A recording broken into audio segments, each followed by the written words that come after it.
আসসালামু আলাইকুম প্রিয় দর্শক।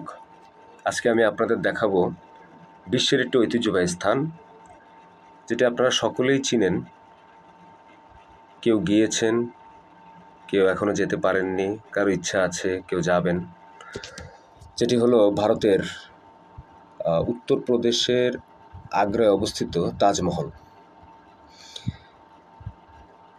দেখুন, এই তাজমহলটি মুঘল সম্রাট শাহজাহান তার স্ত্রী আরজুমান্দ বানু বেগম, যার আরেকটি নাম ছিল মমতাজ বেগম, তার স্মৃতির উদ্দেশ্যে এই অপূর্ব সৌধটি নির্মাণ করেন। এবং এই অপূর্ব সৌধটি 1632 সাল থেকে 1653 সাল পর্যন্ত নির্মাণ কাজ চলে। প্রায় 21 বছর ধরে নির্মাণ কাজ সম্পন্ন হয়। দেখুন কি শৈল্পিক নির্মাণ, কি সুন্দর। এখানে অনেক দর্শনার্থী আসেন।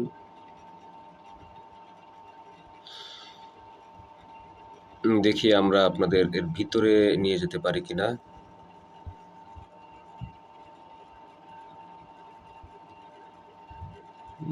দেখতে পাচ্ছেন এটা একটি গেট।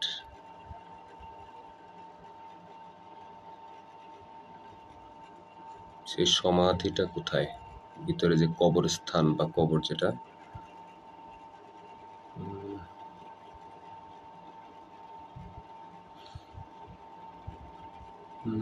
সম্ভবত এটি। আমি নিজেও এখানে ব্যক্তিগতভাবে যাইনি কখনো, তো মনে হচ্ছে এটাই সেই মমতাজের কবরস্থান, বা যেখানে কবরস্থ করা হয়েছে। পাশে এটি কি সম্রাট শাহজাহানের কিনা হতে পারে। আমরা যতটুকু জানি যে পাশে তার নিজের একটি কবর রয়েছে। তো দেখুন, উপরটা একটি বাতি রয়েছে।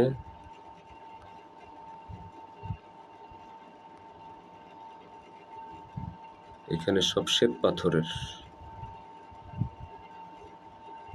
এটা প্রবেশের পথ ছিল।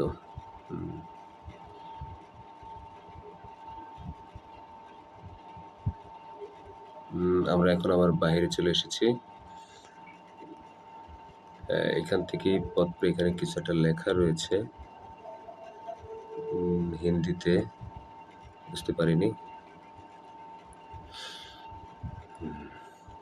এখন আমরা একটু বাইরে আসি। খুব সুন্দর এই জায়গাটি, চমৎকার। যারা দেখেছেন তারা নিঃসন্দেহে সৌভাগ্যবান। আমরা যারা এখনো দেখিনি, কোনোদিন সামনাসামনি দেখতে পাবো কিনা জানি না, তো ইচ্ছা আছে। সামনে একটি বড় গার্ডেনের মতো, মাঝখান দিয়ে এরকম ছোট পানির লেকের মতো চলে গেছে। এটা সম্ভবত গেট। হ্যাঁ, এটা এই তাজমহলের প্রবেশপথের গেট। আপনারা ম্যাপ দিয়ে দেখতে পাচ্ছেন। আমরা একটু বাইরে এখানে দেখি কি।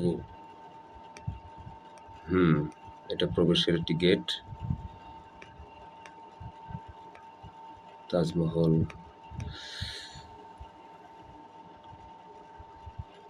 আপনাদের বিভিন্ন অ্যাঙ্গেল থেকে আমি দেখানোর চেষ্টা করতেছি।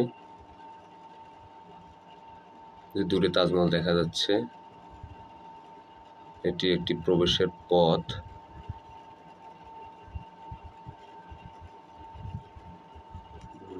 যদি আমরা আরো বাইরে যাই,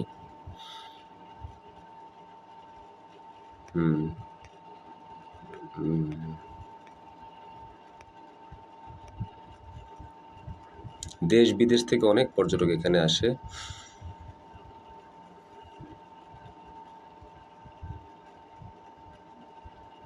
এবং এই তাজমহলের পিছনে রয়েছে যমুনা নদী। যমুনা নদীর তীরের ধারে যদি আমরা দেখতে পারি, এই সেই তাজমহলের পিছন অংশটা, যে একটা নদী, যমুনা নদী। এখানে সম্ভবত তার কাটা দেওয়া।